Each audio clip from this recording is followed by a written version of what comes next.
Buenas tardes. Hoy iniciamos la intervención con niños y adolescentes afectados por desastres naturales y espero que os guste esta formación. Primero de todo, me voy a presentar. Yo soy Sandra Paez, soy psicóloga general sanitaria y soy colegiada por el Colegio Oficial de Psicología de Cataluña.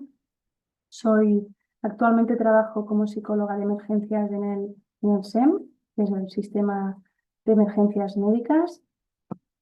Soy orientadora educativa, trabajo en UNEAP, ¿no?, que es un equipo de asesoramiento pedagógico del Departamento de Educación, experta en prevención del suicidio, colaboro con una asociación que se llama APSAS y también me formé en psicología infanto-juvenil. Entonces, estos días estoy colaborando con el desastre natural que apareció en Valencia, ¿no?, la Dana, como psicóloga voluntaria. Entonces, el tema va de esto, ¿no?, de cómo gestionar un poquito con los niños y adolescentes cuando pasan catástrofes naturales, y es lo que os quiero contar. El objetivo de esta mini formación, ¿vale? Os cuento un poquito.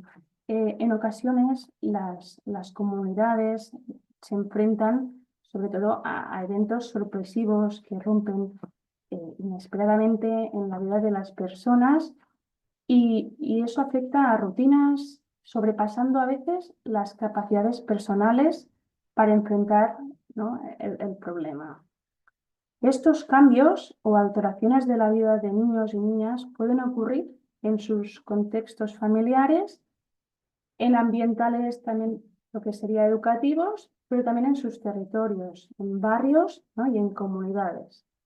Entonces, como se ha observado en situaciones de catástrofes naturales, niños y niñas pueden vivenciar separación de sus familias, pérdida de espacios físicos y personales, y también esos espacios físicos, ¿no?, que son significativos para ellos, como hogares, escuela, plazas, calles. Entonces, en situaciones de emergencia y desastres, son experiencias que pueden afectar el bienestar integral tanto de niños y niñas como también de los adultos que forman parte de esas comunidades y de esos territorios que afectan esa misma comunidad que todo implica. Entonces, estas vivencias generan situaciones físicas y emocionales que tienen efectos importantes en diferentes ámbitos de la vida en esas comunidades, pero sobre todo en esos niños y niñas, ¿no?, que son los grupos más vulnerables a los que esa crisis puede afectar. Entonces, la correcta orientación y apoyo a esos adultos que acompañan a esos niños y niñas es crucial para mitigar sobre todo ese impacto que en esos momentos difíciles estos niños necesitan, ¿no?, y que podamos entender de qué manera es la mejor, pues seguramente el duelo, ¿no?, a esas calles, a esas escuelas, a esas casas que han perdido, realmente también se podrá resolver mejor. Entonces, esta mini formación se centra un poco en proporcionar sugerencias y recomendaciones con el fin de orientar, ¿no?, a esos adultos en el abordaje de situaciones de emergencia con estos niños y adolescentes. Y es importante, sobre todo, ¿no?, estos días donde han pasado una semana y poco de esa Dana en Valencia, de hacer frente, ¿no?, a esta catástrofe y saber cómo podemos ayudar a esta población tan vulnerable que ha pasado y está pasando por momentos difíciles.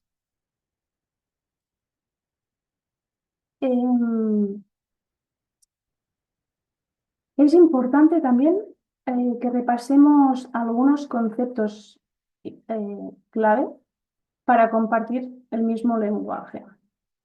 Un primer elemento para considerar que todas las crisis y desastres son causadas por fenómenos naturales o por actividades humanas que pueden ocasionar muertes, lesiones u otros efectos en la salud, ¿no? O sea, daños a los bienes, disrupciones sociales, económicas o daños ambientales. Esto es como la definición que marca la ONU, ¿no?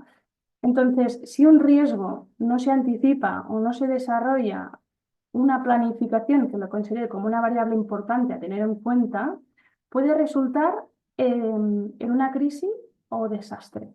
Entonces, si no hay una anticipación donde la gente se pueda movilizar, acabaremos con esta crisis o desastre.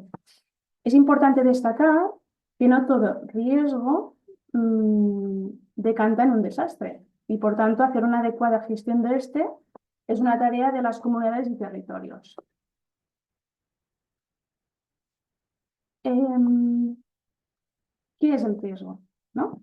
La Oficina de las Naciones Unidas para la Reducción del Riesgo de Desastres, la UNDRR, define el riesgo como la combinación de la probabilidad de que se produzca a un acontecimiento y sus consecuencias negativas, ¿no? O sea, que se produzca algo malo es un riesgo.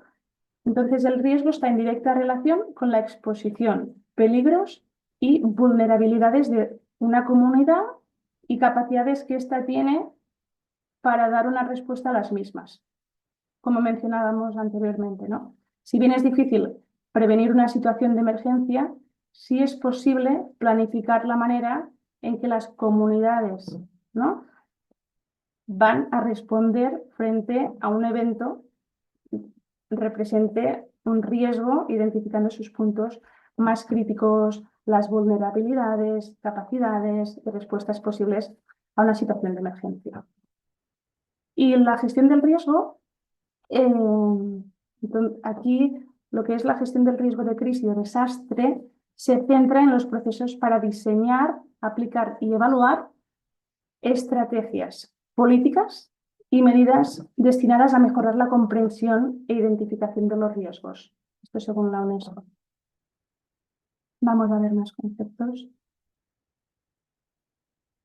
Aquí estaría un poquito lo que es el peligro, ¿no? Cuando nos hablan de peligro, se entenderá como la probabilidad de que ocurra un fenómeno natural o provocado que es potencialmente dañino para una comunidad y localidad.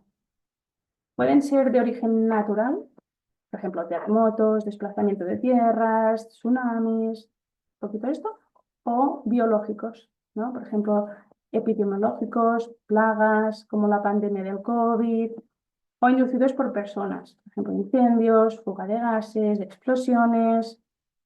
¿Bien? Y luego tendríamos la vulnerabilidad, que es el nivel de fragilidad, ¿no?, física, social, económica, ambiental o institucional que tiene una comunidad, localidad, territorio, de ser afectado por un evento de emergencia.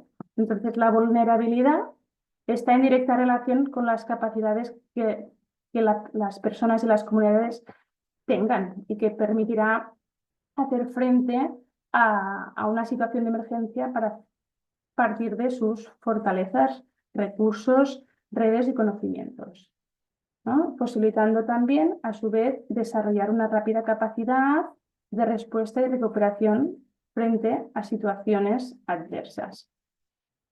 Entonces, es importante hacer este repaso, ¿no?, de los puntos claves para que tengamos presente. Entonces, las catástrofes naturales, todos sabemos, ¿no?, que irrumpen, cambian la vida cotidiana de todas las personas que viven en esta localidad, en esta comunidad, en este territorio, y pueden desbordar la capacidad de reacción de las personas, sobre todo de los más vulnerables, entre ellos los niños y niñas y adolescentes. Aquí os digo, ¿no?, que los niños y adolescentes son especialmente vulnerables debido a su dependencia de estos adultos y la importancia de sus entornos. Entonces, la pérdida de familiares, hogares, espacios, escuelas, ¿no?, todo lo que el niño es su día a día, pues influye en su bienestar, ¿no? En cómo esa pérdida puede influir negativamente en ese niño, que de un día para otro lo ha perdido todo. Vale, nos vamos a tipos de riesgo. Generalmente, cuando nos referimos a una situación de emergencia, utilizamos, ¿no? Conceptos para referirnos a eventos, por ejemplo, riesgo, crisis. Entonces es importante diferenciar para identificar la manera de planificar la respuesta, ¿no? de las comunidades y territorios. Por ejemplo, tenemos la crisis, que es una alteración o desequilibrio físico o emocional de personas que surgen a través de situaciones o eventos específicos y que pueden dificultar su afrontamiento debido a la percepción de que no se cuenta con los recursos y herramientas disponibles para abordarla. ¿Vale? En cambio, la emergencia es una situación adversa, la mayor de las veces imprevista y que requiere de la toma de decisiones rápidas, oportunas y pertinentes para afrontarlo, ¿no? Puede afectar a una persona, a una localidad, a un grupo, a un país. Entonces, si hablamos de la DANA, ¿no? como en Valencia, estaríamos hablando de una emergencia, ya que ha afectado, ¿no? pues a una población, a una zona, un avisado, una situación adversa. A ver.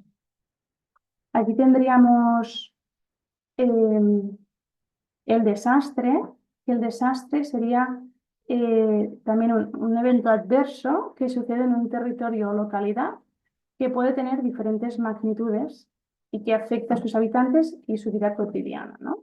Entonces, generando retrocesos en la planificación y provisión de recursos y servicios, como en este caso también lo sería. Y las catástrofes corresponden a eventos que generan efectos de grandes proporciones y que afectan de manera importante a personas, familias, comunidades, territorios, excediendo las capacidades de respuesta de una localidad o país. Entonces, estos dos últimos, lo que son desastres y catástrofes, generan mayor pérdida en las comunidades y territorios. Y por tanto, ¿no? su impacto físico y social son necesarios abordar de manera empática y sobre todo respetuosa en los niños, ya que, como siempre digo, ¿no? son los más vulnerables.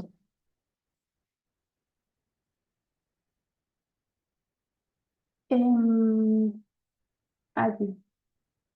Bueno, aquí es un poco definición de lo que es un desastre, ¿no? Que entiendo que todos ya lo sabéis, pero bueno, para leerlo otra vez. Que los desastres son causados por fenómenos naturales o por la acción humana y en la manera de abordarlos se expresan las vulnerabilidades de una comunidad, en donde la pobreza y la marginalidad se toman en factores determinantes en la configuración del riesgo de desastres. Entonces, en este sentido, el riesgo debe ser entendido, ¿no? como una probabilidad de que se compone de tres variables: una amenaza, una exposición y la vulnerabilidad. Esto más adelante lo iremos viendo. A ver. Aquí. Vale. Entonces, un poco ya situados con los conceptos, me abarco ya más en el proceso de gestión del riesgo, ¿no? de emergencias y desastres. Es decir, cuando pasa una emergencia, como en este caso la DANA, ¿qué se tiene que tener en cuenta? ¿Vale? La gestión, ¿no? La gestión eficaz de situaciones requiere un enfoque integral que abarque diversas fases para garantizar la seguridad y el bienestar de la comunidad. Entonces, a continuación, detallo aquí las 4 fases esenciales, ¿vale? Que son la prevención, la preparación, la respuesta y la recuperación. Si vamos a la primera, que es la prevención, aquí tendríamos un poco que es la prevención, ¿no? Que la prevención constituye la primera línea de defensa contra la emergencia.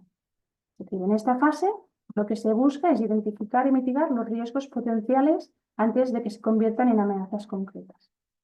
Esto implica realizar evaluaciones de riesgos, implementar medidas de seguridad, fomentar la conciencia pública y promover prácticas que reduzcan la probabilidad de eventos adversos.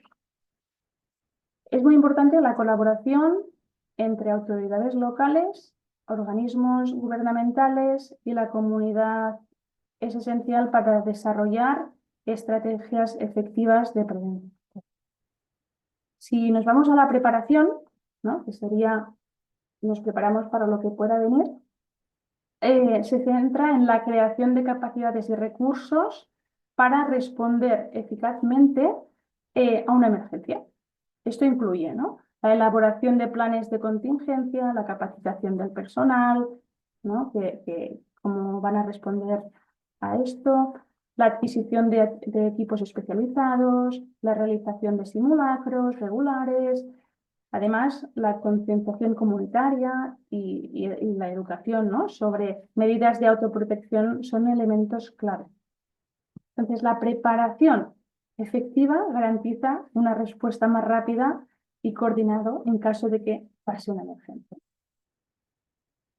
Luego tendríamos la respuesta, que sería el tercer punto, que cuando una emergencia ocurre, la fase de respuesta entra en acción. Entonces, en este momento, que es el crítico, los equipos de emergencia implantan, ¿no?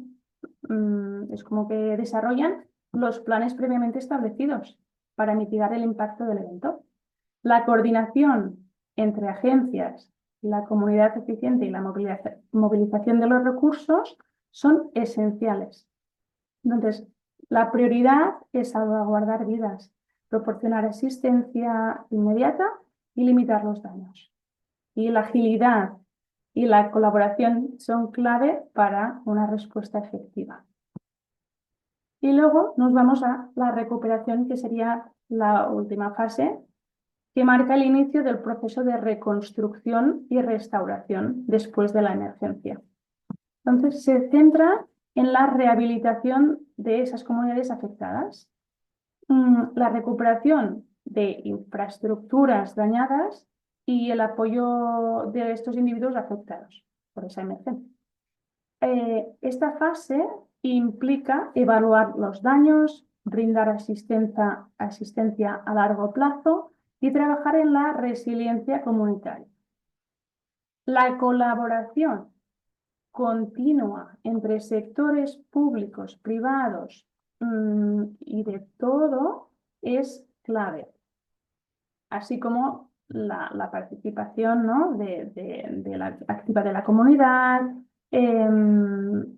Bueno, son fundamentales que todo vaya en línea para una recuperación sostenible, ¿vale? Entonces, sobre todo es muy importante un enfoque integral, ¿no?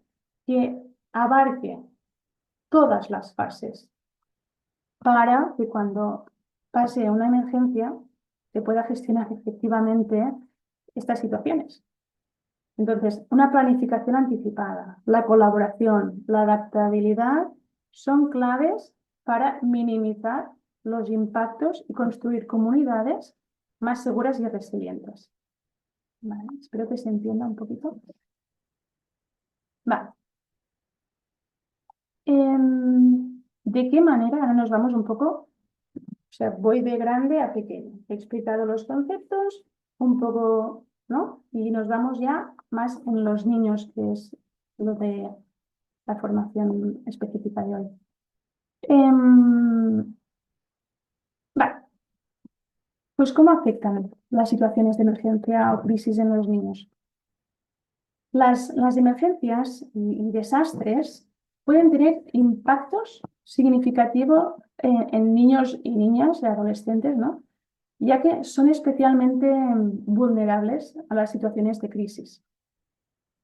Para hacer frente a estos impactos, es fundamental proporcionar apoyos y un entorno seguro.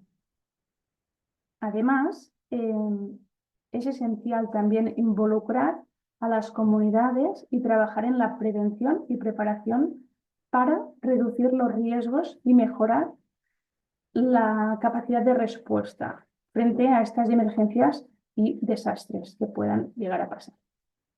Entre los efectos que son posibles de observar en niños, en adolescentes, por los adultos, ¿no? Sobre todo nos encontramos estos efectos. El primero que os quiero mencionar son los efectos en el ámbito emocional que los niños y adolescentes podrían, ¿no?, tener tendencia al llanto, un desborde emocional, sobre todo expresado a través de gritos, ¿no?, de amenazas, de golpes, una irritabilidad exagerada, ¿no?, que dices, ostras, desconexión emocional, expresado en no querer comunicarse, en no querer jugar, dificultad también para conectar, por ejemplo, una dificultad para querer trabajar, ¿no?, en grupo, querer ayudar a mamá o querer ayudar a papá.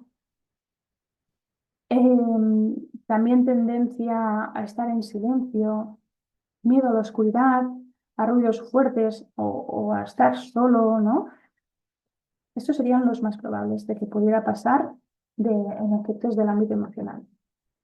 En efectos conductuales, aquí nos encontraríamos conductas demandantes frente a la persona adulta muy significativas. Por ejemplo, ¿no?, impulsividad, conductas erráticas, sobreactivación, conductas de aislamiento, entre otras que podrían haber, pero estas serían las más frecuentes. Efectos fisiológicos, aquí tendríamos lo que se encuentran las dificultades para dormir, donde vendrían las pesadillas, insomnio, falta de apetito o dolores corporales, mucho cansancio, enuresis, ¿no?, que es el hecho de orinar, entre otros, que serían también estos los más frecuentes. Y luego tendríamos lo de efectos a nivel cognitivo, que aquí vendría lo que es las dificultades de concentración, confusión, dificultad para encontrar soluciones, un poquito todo esto. Vale.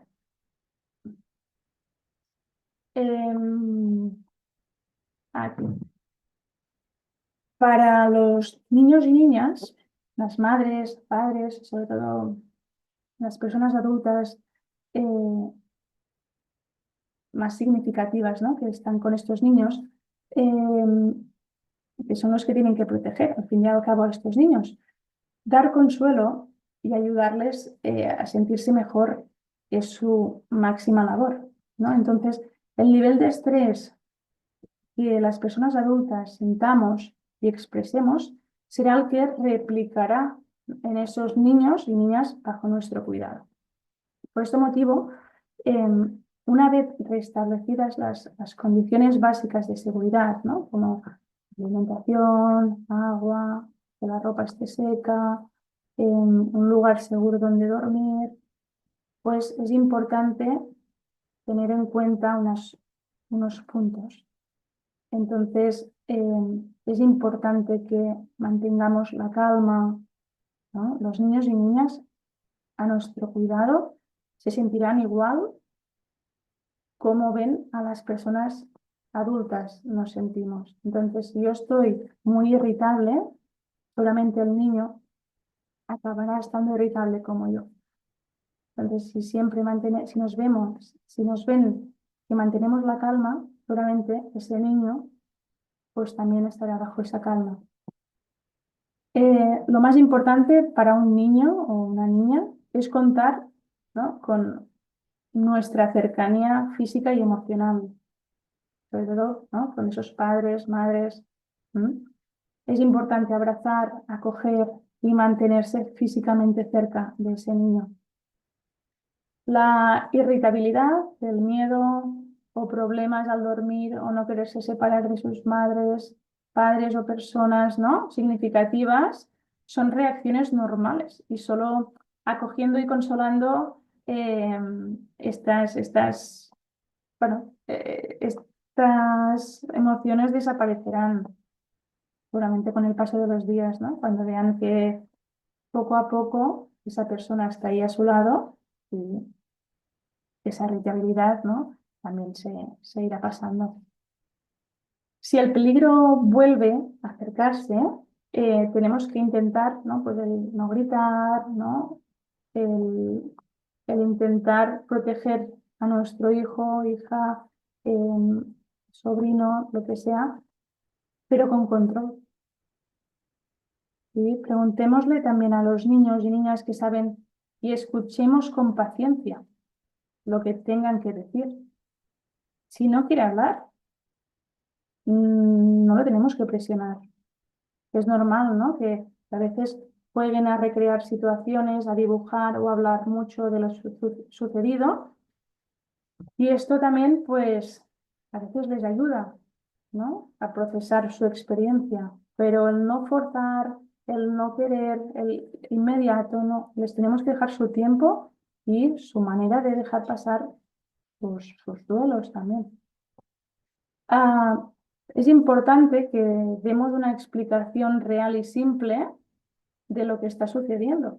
Por ejemplo, ¿no? En caso de incendios, pues debido al calor del verano es más probable que se produzcan incendios y estos se expandan rápidamente producto del viento, ¿no? O en caso de terremotos, la Tierra está compuesta por placas que de tiempo en tiempo se acumulan y liberan energía.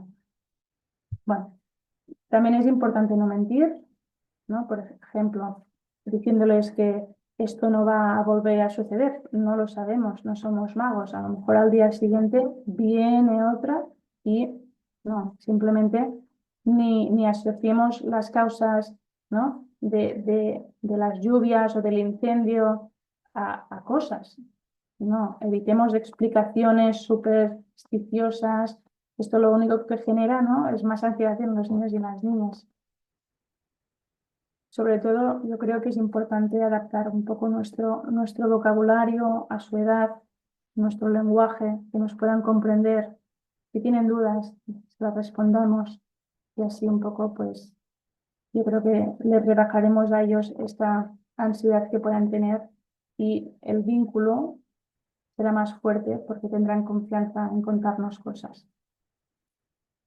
Los niños más pequeños, seguramente necesitarán hablar poco, pero en forma más frecuente de lo que ha sucedido, ¿vale? O sea, entonces es bueno que validemos en todo momento lo que piensan y sienten. Es decir, si un niño te dice, es que seguramente ahora tengo mucho miedo, pues no decirle, no puedes tener miedo. Pues claro que sí, validemos, claro, es normal tener miedo, ¿sí?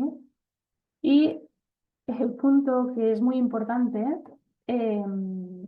sería evitar que vean televisión, que escuchen noticias de lo que acabe de pasar, porque es como que necesitamos que se aíslen un poco de lo que está pasando, ¿no? Es decir, tratar que las personas adultas sean su fuente de información, no una pantalla, un telenoticias. No hace falta, ¿de acuerdo?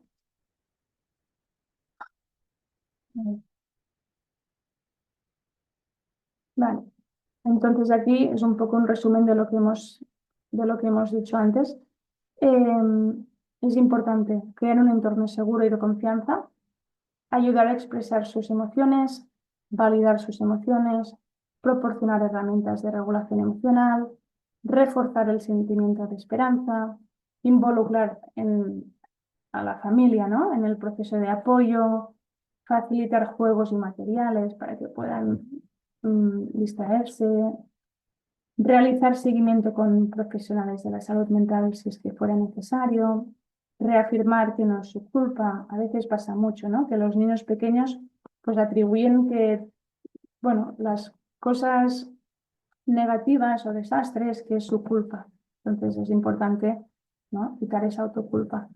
Buscar formas de colaborar en conjunto, mantener las rutinas. Esto ayuda mucho a esos niños a mantener esa seguridad. Si nada cambia, si encontrar menos cosas, ¿sí?, si puedo seguir haciendo un poquito lo que hacía. Hacer un seguimiento emocional, ¿no?, con un diario. Utilizar un lenguaje claro y simple y permitir la expresión de sus emociones, que eso le ayudará mucho, pues, a desahogarse, a explicar un poco cómo se siente y transmitir bueno, ese sentimiento de seguridad, ¿no?, y limitar su exposición a noticias y vídeos. Como he dicho, el adulto tiene que ser quien informe al niño de lo que está pasando. ¿Cómo los acompañamos? Entonces, hemos dicho, ¿no?, que las catástrofes son eventos muy estresantes que pueden causar daños significativos en las comunidades, en las familias. Entonces, estos niños pueden presentar síntomas de ansiedad, de depresión, de trastorno por estrés traumático. Entonces, es importante esa salud mental de ese niño.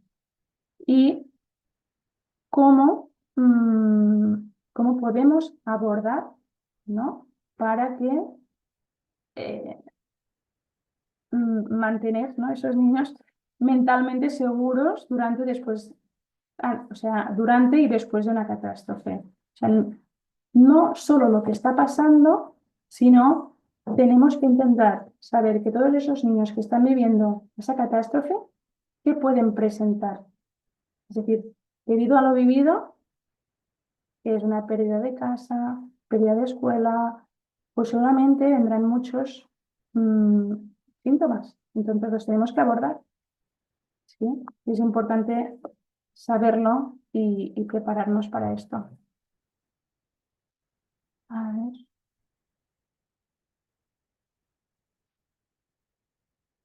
Vale. ¿Por qué los niños corren el riesgo de tener problemas de salud mental después de una catástrofe? Bueno, como os he dicho, ¿no?, una catástrofe es un estrés emocional muy fuerte, ¿sí?, que puede afectar a los niños, ya que son los que entienden menos esta situación, qué es lo que está pasando. Entonces, que como son los que entienden menos lo que está pasando, tienen sentimiento de menor control bajo esa situación, menor experiencia en el manejo de estas situaciones estresantes y también tienen más dificultades, ¿no?, para comunicar sus sentimientos, el temor o la ansiedad, son, ¿no?, los que mayor riesgo tienen de bueno, esos problemas de salud mental que, como comentaba antes, ¿no?, se tiene que prevenir un poquito toda esa población que, ¿qué pasará después con ellos?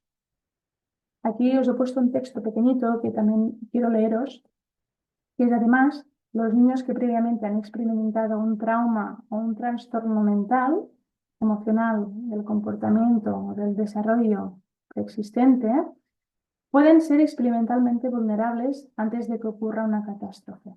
Por ejemplo, ¿no?, los niños con autismo, igual que los bebés, ¿no?, pueden tener dificultad para comunicar sus pensamientos y sentimientos. Entonces, los padres y los cuidadores tienen que tomar, ¿no?, esas medidas para ayudar a esos niños con discapacidad a sobrellevar esos eventos traumáticos.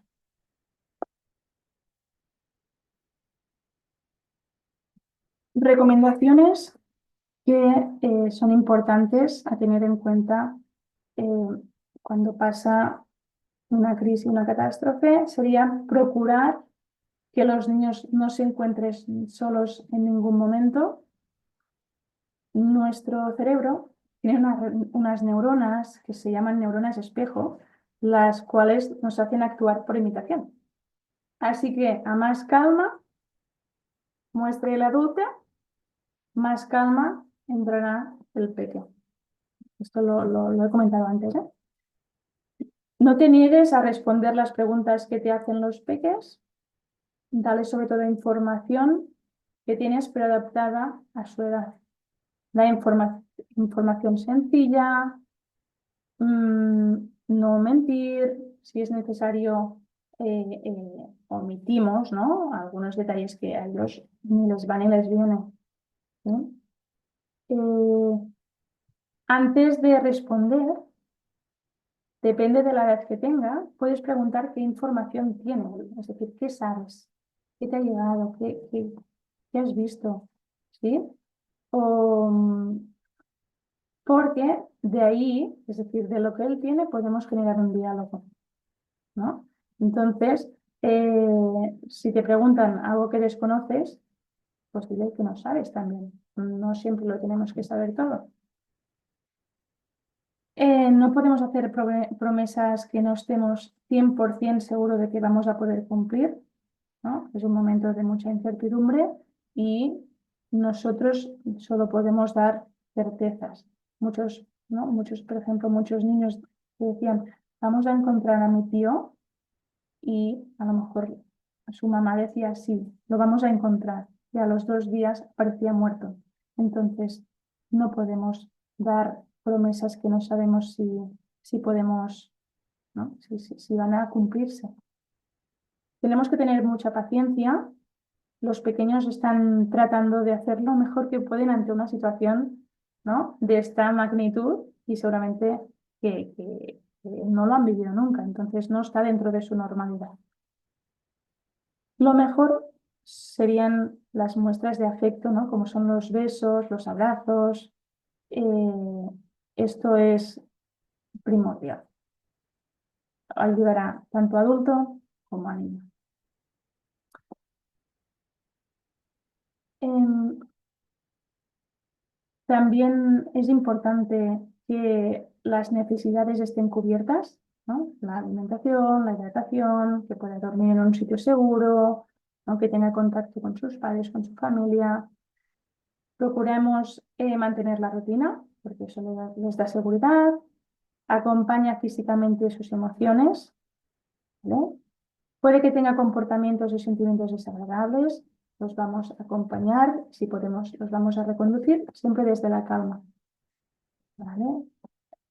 Eh, También eso, ¿no? Pues adaptaremos el lenguaje, información a la edad que tenga y sobre todo es muy importante poner nombre a lo que sienten. Que el hecho de que es normal sentirlo, ¿sí? Y sobre todo, si él te ve mal como adulto, tú también le puedes explicar a él que estás mal, que estás triste. O sea, al hablar y compartir es una buena terapia, ¿no? Es una buena comunicación. También es importante, ¿no? Pues esto, acompañar a ese juego que el niño puede hacer, que vea que tú estás también presente.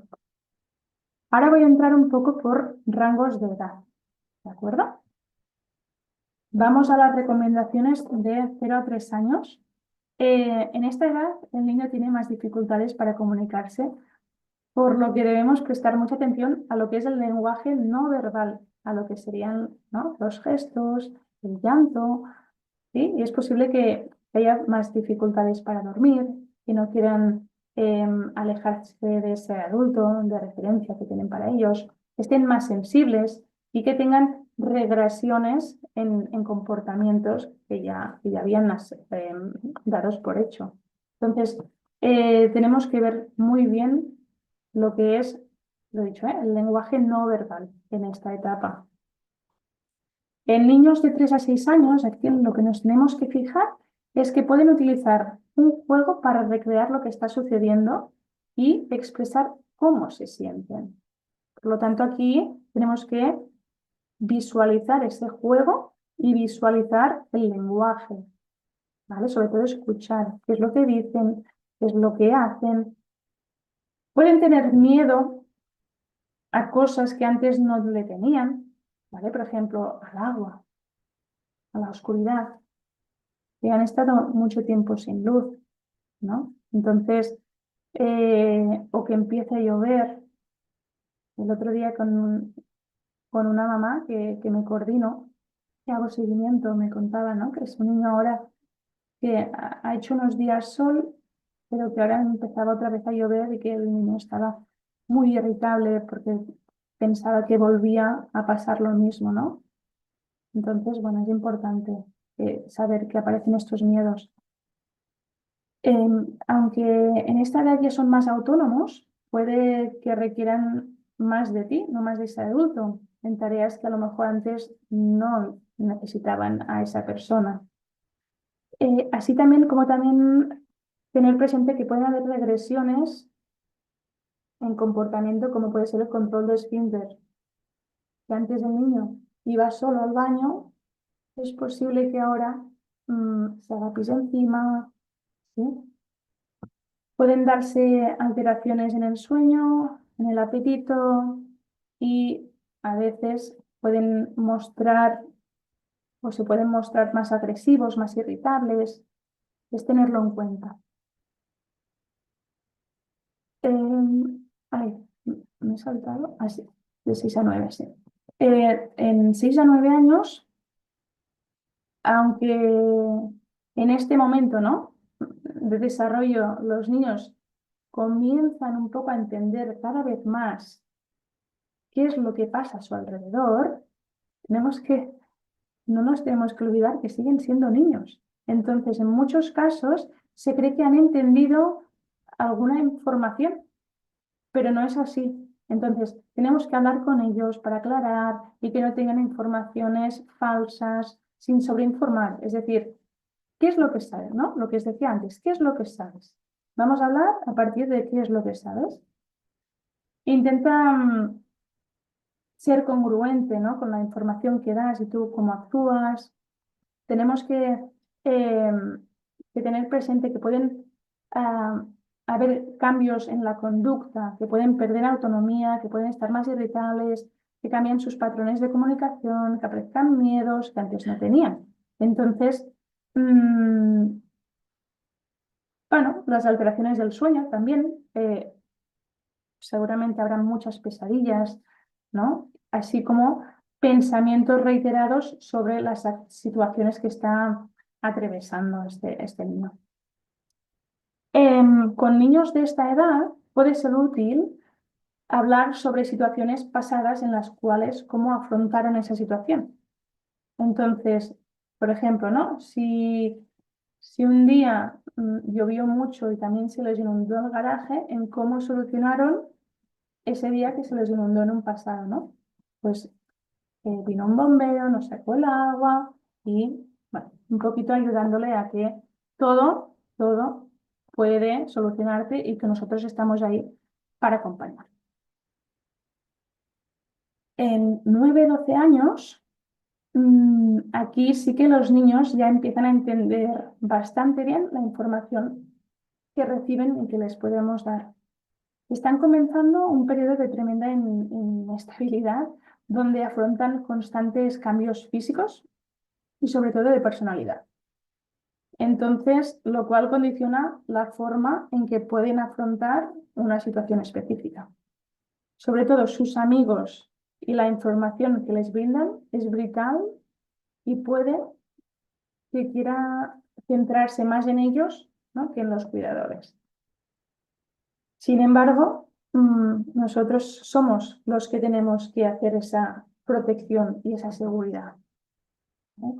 Tienen una gran dificultad en el manejo de las emociones, por lo que podemos ver cambios constantes en su emocionalidad. Un día puede estar irritable, otro día contento, ¿vale? Son como un poco montaña rusa. Podemos observar cambios en su conducta, ¿vale? Pueden estar irritables, hiperactividad, aislamiento, reducción en la comunicación, aumento de confrontaciones, bueno, sobre todo tener claras qué puede pasar. Es importante que podamos favorecer los momentos de desconexión y le demos espacio y sobre todo que sepa que estamos cerca y disponibles para cuando lo necesite. Y que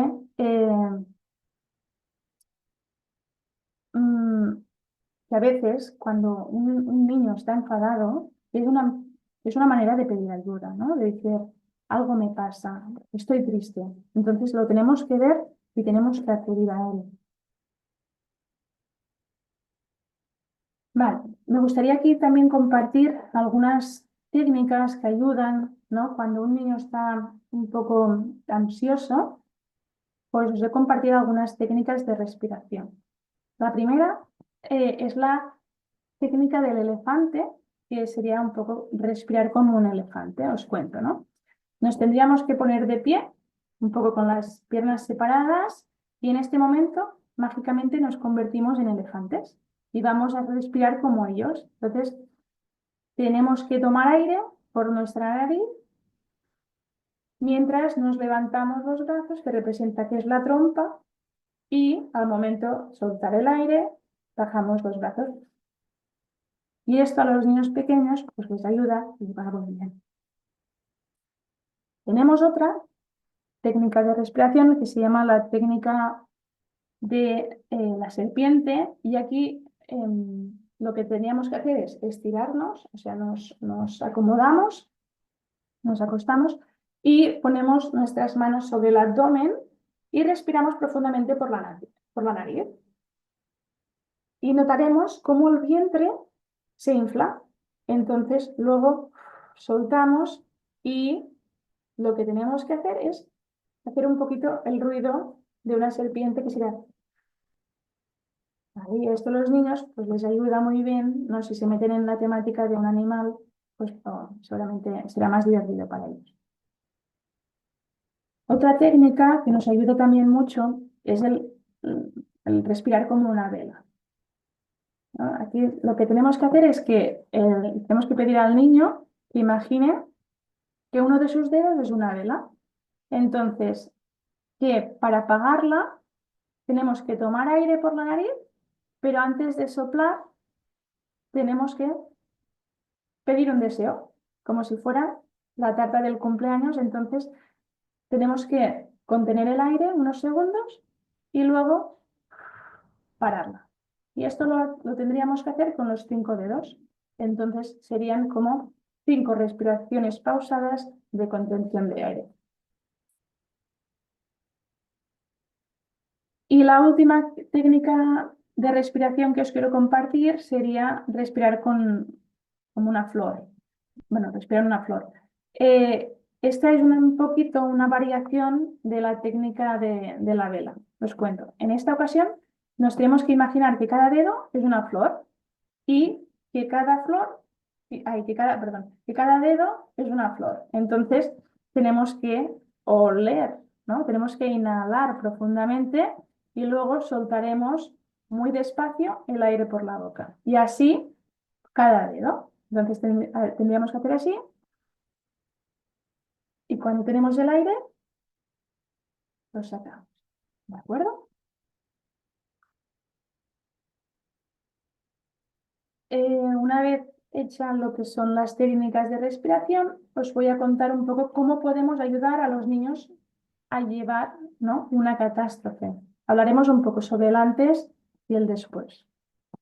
El antes, sobre todo, lo que tendríamos que hacer es hablar de los planes para emergencias e incluir a ese niño o niña en la creación de los kits, ¿no?, de suministros para emergencias y de cómo vamos a hacer frente a esa situación, ¿no?, a ese plan de acción. Tener un plan, por ejemplo, ¿no?, para reunirse con los familiares, ya que los niños pueden separarse de sus cuidadores, ¿no?, durante esa emergencia. ¿Qué puede pasar? Si, por ejemplo, ¿no?, esos padres no pueden regresar a su casa, pues que tengan un sitio alternativo, ¿no? Pues a casa de los vecinos, a casa del amigo del cole, el amigo del cole. Bueno, saber un poco qué puede pasar, qué podemos hacer si pasa. Y después, sobre todo, es importante responder a las preguntas de los niños con sinceridad y una forma que pueda entender, corrigiendo la información, ¿no?, que pues, no tenga bien o que necesita que le aclaremos sobre la catástrofe. Darles ejemplos de control del estrés y retomar a la rutina habitual y sobre todo animarles a que hagan lo mismo. Por ejemplo, si papá va a trabajar, pues es importante que el niño pues vaya a la escuela, si es que puede ir, ¿no? Es decir, Seguir una rutina nos da confianza, nos da seguridad, nos da control. Si las rutinas y el entorno no pueden darse, es decir, no podemos hacer lo que hacíamos, tenemos que hablar sobre esos cambios que van a producirse. Es decir, si no va a la escuela, ¿qué vamos a hacer? Si papá no va a trabajar, ¿qué va a hacer? ¿Vale? Es decir, anticipar. Tenemos que intentar, ¿no?, dar oportunidades a los niños para hablar sobre lo que ha pasado, sobre lo que piensan, animarles a que expresen sus preocupaciones, que hagan preguntas. También permitir a esos niños que estén con sus padres o con ese adulto, ¿no?, de confianza, a sentirse seguros, tranquilos, a darles esperanza que a lo mejor ellos no ven y que si saben que hay cambios, que puedan saber que son temporales, que alguien les explique que esto no va a quedarse así para siempre. Y bueno, lo que os decía antes, ¿no?, que limitemos un poco la exposición a medios de comunicación. Vale. Vale.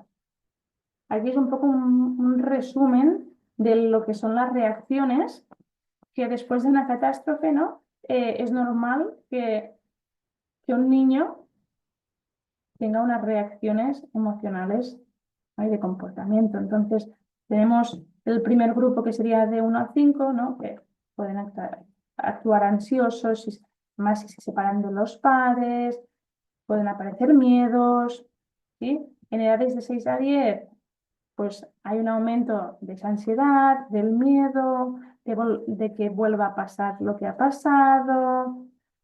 Aparecen pues esta irritabilidad, esta desobediencia, y más adolescencia hasta los 18. Aquí pues seguramente habrá ese comportamiento rebelde, aislamiento, ansiedad, problemas de sueño. Lo sepamos.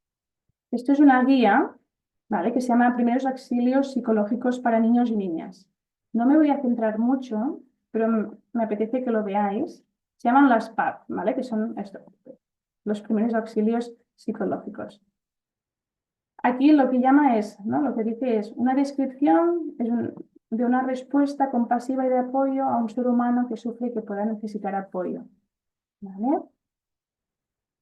¿Qué implica los primeros auxilios? Pues ofrecer una ayuda, ¿no?, al acto, proteger a los niños, consolar a las personas, estén tranquilas, lo que no es, ¿vale?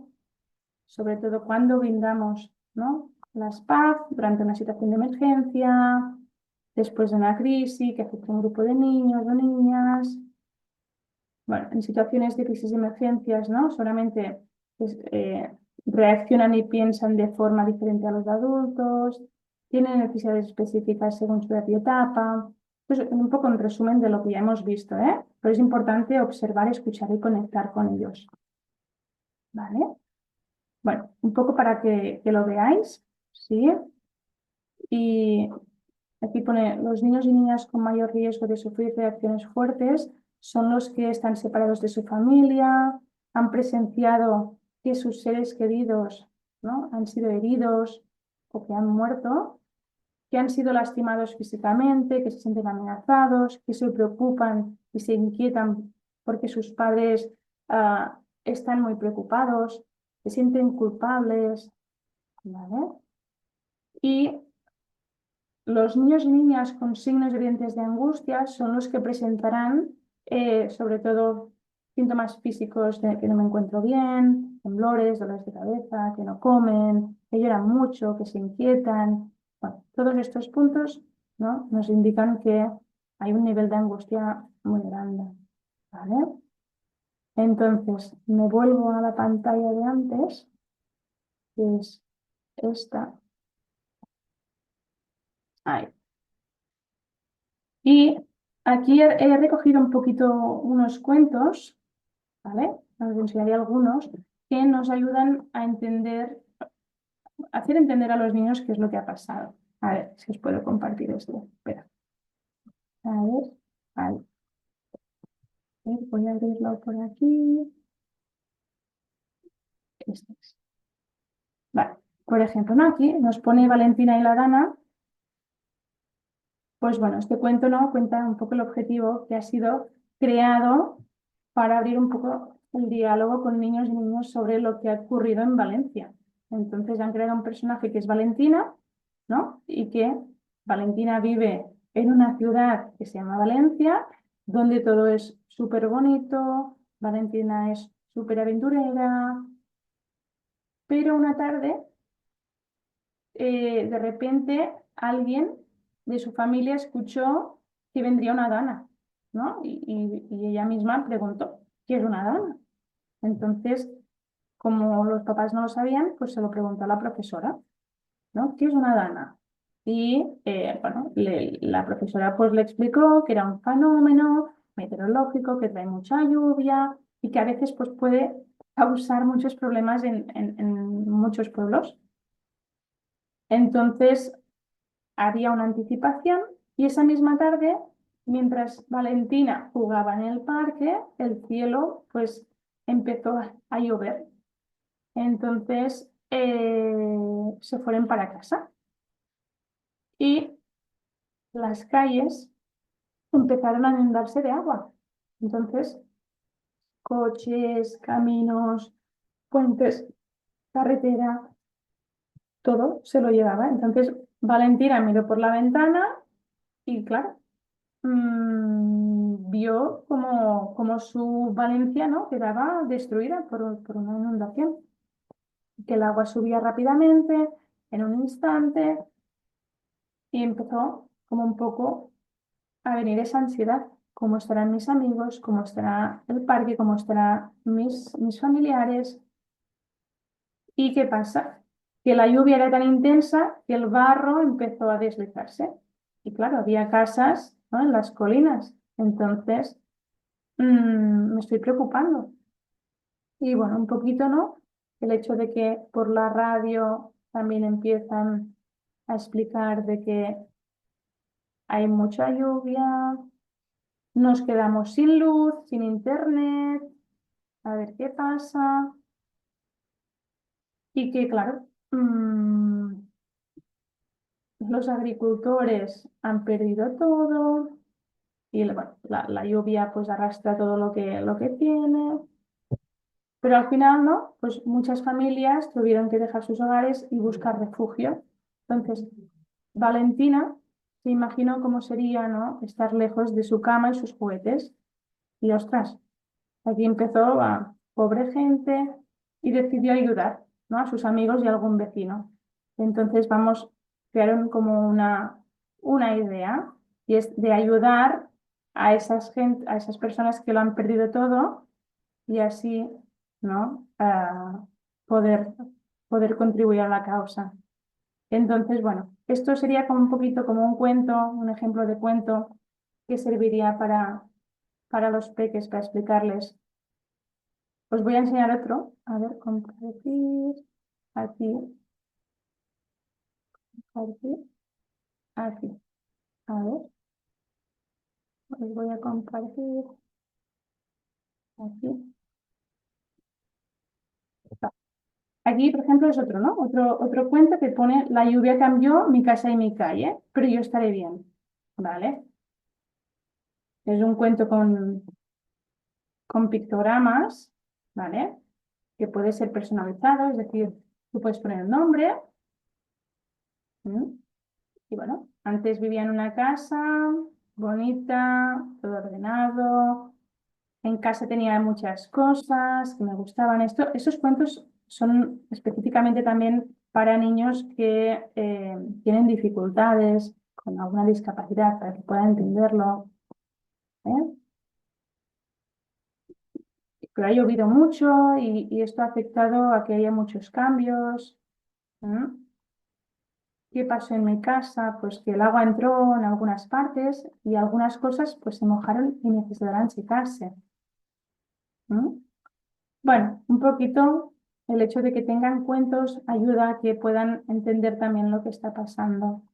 Aquí es normal sentirse triste, enfadado, preocupado y seguramente que en algún tiempo pues estos muebles, ¿no? Esas habitaciones se tendrán que arreglar y se tendrán que poner todo al día. ¿Vale? Entonces, este sería otro ejemplo. Ay, ay, ay, ay, ay. A ver. um,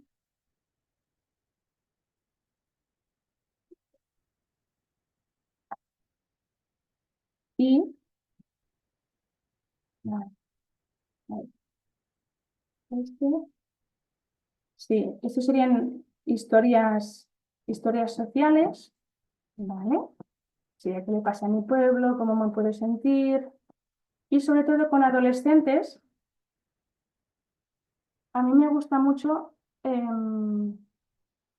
ver, aquí, ahora, espera, que me dirá, compartir, no, que no estoy aquí. A ver, ¿qué me sale? Ah, vale, vale, sí. Como cuento, por ejemplo, este es cuento con pictogramas, ¿no? Que también va muy bien para, ya os decía, niños con discapacidad y que no entienden muy bien qué es lo que está pasando.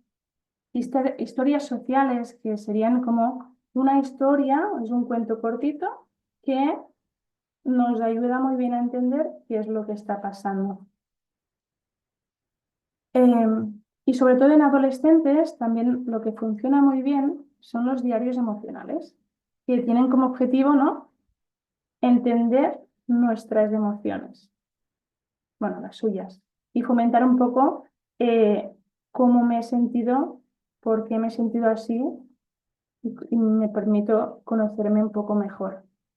Entonces necesitamos solo una libreta y un bolígrafo y haremos el diario emocional, ¿vale? ¿Cómo se hace? Pues mira, aquí he puesto como un ejemplo, ¿no? Que tendríamos una situación, un pensamiento, una emoción, una conducta, una intensidad. ¿Cuánto dura esto? Entonces es importante que nosotros cada día registremos un poco cómo estás, por qué estoy así, qué es lo que ha provocado que esté así. Em, por ejemplo, ayer, ¿no? Ayer hice una llamada a un afectado por la Dana y me comentaba que estaba muy contento porque había podido volver a la casa que se inundó, pero que tenía las fotografías intactas. Entonces, eh, era como una emoción muy, muy positiva haber encontrado esto. Y le dije, sobre todo, apúntate, ¿no? Vamos registrando, pero también tuvo como otra decepción, que era la furgoneta que él pensaba que se podría salvar, pues no la salvó. Entonces, bueno, ¿qué situación, no? Pues ver a la furgoneta aún llena de lodo. ¿Qué pienso cuando veo esto? Qué rabia, que no podré, me tendré que comprar otra. ¿Qué emoción me provoca ver todo esto? Pues rabia, frustración, ¿no? ¿Qué conducta hago cuando tengo todo esto? Pues a lo mejor me pongo a llorar, grito, llamo a mi mujer, ¿sí? ¿Qué intensidad te provoca esa situación? Y un poco registrarlo todo, ¿de acuerdo? Esto a los adolescentes les va muy bien porque también ayuda a que se conozcan un poco a ellos mismos. Ahí. Entonces, cuando tenemos este cuadro, es importante saber, ¿no? ¿Qué podemos hacer cuando tenemos, por ejemplo, mucha tristeza? Pues crear estrategias de afrontamiento, ¿vale? Entonces, lo que aquí haremos será relacionar todo lo que hemos puesto en la lista anterior con la emoción que nos ayuda a calmar, ¿no? Por ejemplo, si estamos tristes, nos ayuda mucho dibujar para quitarnos un poco esa tristeza, entonces pondremos, ¿no? Tristeza, dibujar. Cuando estemos un poco enfadados, pues oye, pues hago una clase de taekwondo y se me va esta ira.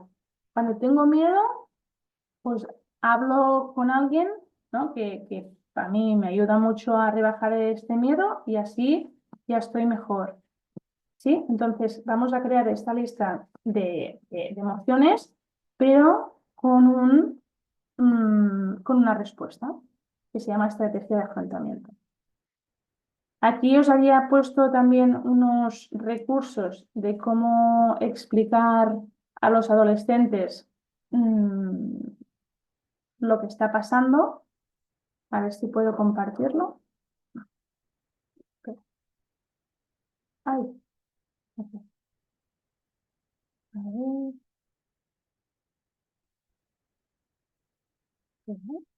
Aquí. Sí. Por ejemplo, ¿no? Pues podemos comenzar a hablar. Pues la tormenta en Valencia ha pasado este día, se llama Dana. Un poquito que ellos expongan un poco qué es lo que sienten cuando ven estas imágenes, qué sentimientos tienen, qué les recuerda, dónde estaban. Entonces, ¿qué estamos viendo, ¿no? Después de la tormenta? Estamos viendo después que hay inundaciones, que hay daños materiales, que hay muertes, que hay cortes de luz, de agua, que no hay internet en ningún sitio, por lo tanto, no hay comunicación con estos grupos de iguales que para ellos pueden ser muy importantes. No hay ni colegio ni instituto, porque todo está cerrado. No se puede ir por la carretera, es imposible. Entonces, ¿qué nos está ayudando? Nos está ayudando los bomberos, ¿no? La policía, los helicópteros, los médicos, los voluntarios, los vecinos. Todos, ¿no? Contribuyen a que nuestro pueblo se vaya mejor. Entonces, hay carreteras que están cortadas, ¿no? Porque el agua se las ha roto. Y los caminos que traen la comida y la bebida no pueden pasar, porque hay carreteras muy cortadas. Entonces, es una manera de que ellos entiendan, ¿no? A veces el por qué ahora mismo no hay cosas, el por qué, ¿no? A veces esta inmediatez que tienen los jóvenes, si se explicamos muy bien, es mejor que lo entenderán mucho mejor. En los supermercados casi no hay existencias de nada, ¿sí? ¿Y cuándo volveremos a la normalidad? Por ejemplo, al colegio. Pues depende de cada colegio en qué zona esté, seguramente avisará, ¿no? a esas familias para volver a poner esa rutina en marcha. ¿Vale? Entonces,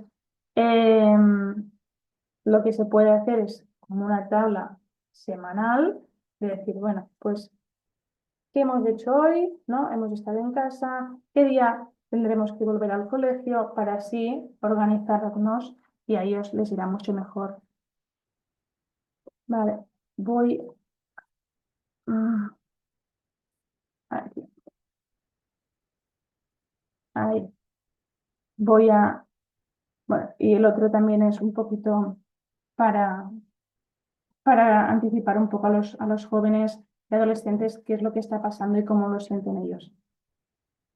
Y bueno, hasta aquí un poquito lo que ha sido la formación de hoy. Espero que os haya gustado y no sé si tenéis alguna pregunta que me podéis hacer por el chat y si no, pues muchas gracias por vuestra atención, por vuestro tiempo.